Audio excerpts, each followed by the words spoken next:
Dans cette série de films sur le backtesting sur NanoTrader, nous allons à présent parler de l'évaluateur. L'évaluateur sur NanoTrader est la configuration qui permet de savoir comment un signal est converti en transaction, comment doit être considéré le slippage, de quelle commission il faut tenir compte, et ainsi de suite.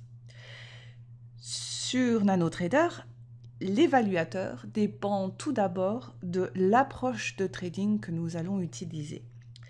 L'approche de trading définit comment le profit d'un trade est calculé, par exemple basé sur la valeur par point ou basé sur les changements de prix, comme dans le cas des actions. Il y a trois différentes approches que nous allons rapidement aborder.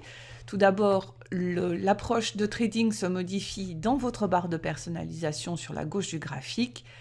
Dans les paramètres Trading System, ici vous voyez approche de trading et là, dans la liste, les trois approches possibles, disponibles. Donc tout d'abord, l'approche par défaut qui est Future Trading. Dans cette approche, les signaux émis forment une suite de transactions, d'achat, puis de vente, ainsi de suite. Les coûts de transaction et le slippage ont une influence sur la performance et le profit est calculé sur la base du valeur du point du futur et sur les niveaux d'entrée et de sortie. C'est la façon la plus transparente de refléter les résultats. Et si nous regardons dans la barre d'infos, nous voyons que c'est également l'approche qui donne le plus de détails. Passons ensuite à l'approche Performance Trading. Cette approche est utilisée pour le trading des actions. Et les signaux émis forment une suite de transactions d'achat et de vente ici également. Le profit du trade, lui, est calculé sur la base des prix d'entrée et de sortie. Ici, le profit est mesuré en pourcentage et cela rend la lecture de l'évaluation un peu plus compliquée. Et la troisième approche est l'approche Trend Signals. Donc là, comme vous pouvez le voir, aussi bien le graphique que la barre d'infos changent tout à fait d'aspect. Dans l'approche Trend Signals ou signaux de tendance, les signaux sont générés indépendamment les uns des autres sans prendre en compte le signal précédent. Donc ici, la séquence achat-vente-achat n'est pas forcément respectée et il peut y avoir plusieurs signaux d'achat successifs puis plusieurs signaux de vente. De plus, les coûts des transactions et les budgets ne sont pas du tout pris en compte et vous voyez également que dans la barre info, il y a donc très peu d'informations. Nous allons donc repasser à l'approche par défaut qui est Future Trading. Cette approche n'est pas uniquement destinée au trading des futurs comme son nom pourrait le faire croire. En fait, elle est tout à fait adaptée au trading d'autres produits. Et d'ailleurs, nous vous recommandons de garder cette approche qui vous donnera beaucoup plus de visibilité sur vos résultats que les deux autres approches. Allons à présent voir comment se paramètre l'évaluateur.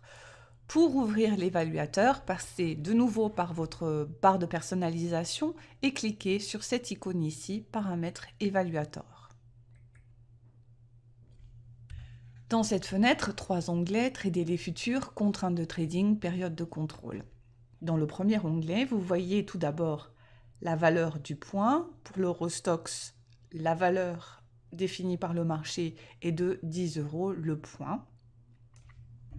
En réalité, c'est une valeur fixe puisqu'elle est déterminée par le marché du futur Eurex. Mais par contre, à des fins de backtesting, vous pourriez modifier cette valeur en cliquant sur le bouton « Modifier valeur ». Pourquoi ? Parce que dans le backtesting, le backtest va se faire sur un seul contrat. Mais admettons que vous, dans votre stratégie, vous tradiez toujours 2, 3, voire plus de contrats. Dans ce cas-là, pour adapter votre backtest à votre réalité, vous pouvez changer la valeur du point à 20 € pour 2 contrats, 30 € pour 30 contrats et ainsi avoir des résultats plus réalistes et conformes à votre stratégie. N'oubliez pas cependant, quand vous retournez au trading réel, de bien repasser la valeur du point à 10 € pour éviter de fausser les résultats que vous verrez affichés sur votre plateforme. Lorsque NanoTrader effectue un backtest, il peut tenir compte des frais de slippage et des frais de transaction.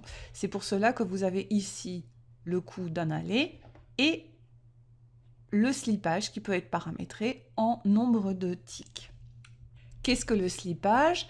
C'est l'écart qui peut être engendré entre le moment où vous envoyez votre ordre et le moment où il est exécuté sur le marché, si celui-ci, à ce moment-là, est très volatile. Donc, admettons que vous cliquiez au moment où le contrat est à 3550 et que, une fois arrivé au marché, le marché est passé à 3551, eh bien, vous serez exécuté à 3551.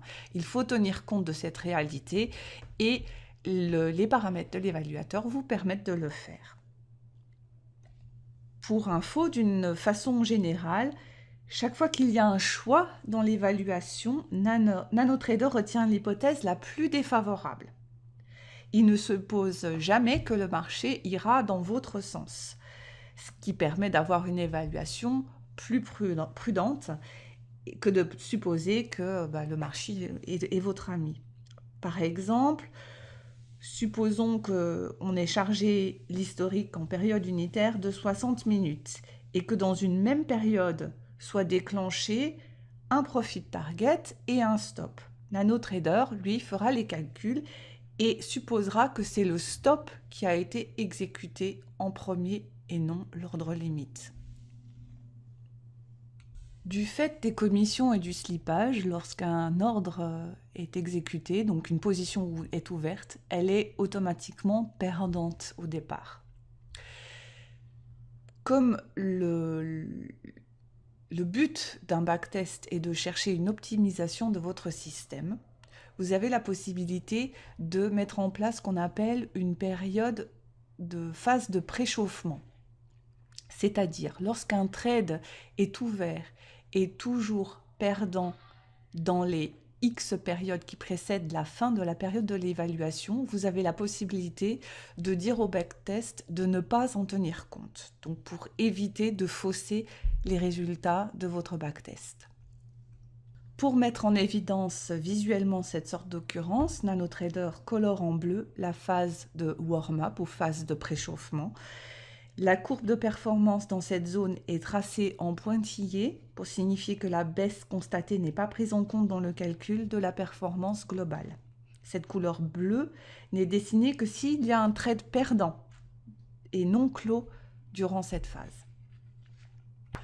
Voyons à présent l'exécution des signaux, la deuxième partie ici en bas dans l'onglet Trader les futurs. Alors, NanoTrader n'envoie un signal d'entrée qu'en considération de la valeur d'un sentiment avec éventuellement confirmation dans la période suivante.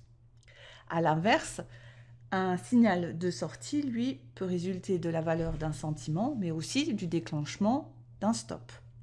Le signal généré dans une période donnée est converti par NanoTrader en action de trading, achat-vente. Vous disposez de plusieurs possibilités pour exécuter un signal émis. Donc, signal d'entrée. Vous avez le choix entre clôture, même barre. Le signal d'entrée est exécuté au cours de clôture de la barre de signal, plus slippage et commission évidemment. Ouverture, barre suivante. Le signal d'entrée est exécuté au prix d'ouverture de la barre suivante, comme son nom l'indique. Pour le backtest, c'est la version que nous utiliserons pour l'ouverture et la clôture de position, puisque cela reflète bien le petit temps de latence qu'il pourrait avoir lors de l'émission d'un trade. Vous pouvez bien sûr repasser le paramètre à clôture, même barre, quand vous repassez en trading réel. Puis nous avons confirmation prix barre suivante. Là, le signal d'entrée est exécuté dans la barre suivante à condition que le prix soit confirmé. Et ensuite, prix limite barre suivante. C'est la même chose que confirmation barre suivante. Toutefois, le trade n'est confirmé que si le prix à payer est égal ou plus favorable au prix limite. Par défaut, le prix limite est le prix de clôture de la barre de signal. Ensuite, pour la clôture de position, donc sentiment signal sortie, vous avez deux choix. Tout d'abord, clôture même barre. La position sera donc fermée au prix de clôture de la barre de signal.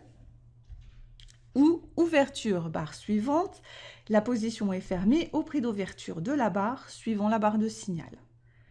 Encore une fois, pour le backtest, nous allons choisir cette option. Puis l'exécution du stop. Un signal stop est déclenché parce qu'un stop ou un objectif de profit target, est atteint. Nous optons pour une exécution immédiate, puisque nous estimons que le trade doit être clôturé immédiatement si le stop est touché. Vous pouvez cependant opter pour une des autres options, clôture même barre, ouverture barre suivante, si cela devait convenir à votre stratégie.